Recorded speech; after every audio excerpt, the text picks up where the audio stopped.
నిద్రపోయే ముందు 11 మాటలు శివనామం చెప్పి పడుకోమని చెప్తారు.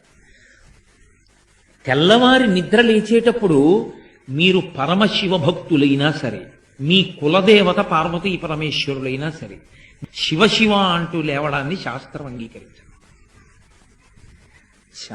శాస్త్రమే. శివుడు కేశవుడు రెండని నేను అంటలేదు. కానీ దేని స్థితి దాందే అంతే. నిద్ర లేచినప్పుడు మొట్టమొదట నోటి వెంట పైకి రావలసినటువంటి మాట ఏదో శాస్త్రమే నిర్ణయం చేసింది. ఇంకా వేరొక మాట ఏదీ నోటి వెంట రాకూడదు. మొట్టమొదట తెలివి రాగానే రావలసిన మాట ఒక్కటే. అది 3 మార్లు పలికి లేవాలి మనసం మించింది. శ్రీహరి శ్రీహరి శ్రీహరి అన్నారు. 3 మాటలు శ్రీహరి అన్న నామం చెప్పి మాత్రమే లేవవలసి ఉంటుంది. అంటే జాగృతి ప్రారంభమైంది. నిద్ర లేచాడంటే రక్షణ చెయ్యవలసినటువంటి వాడు శ్రీ మహావిష్ణువు.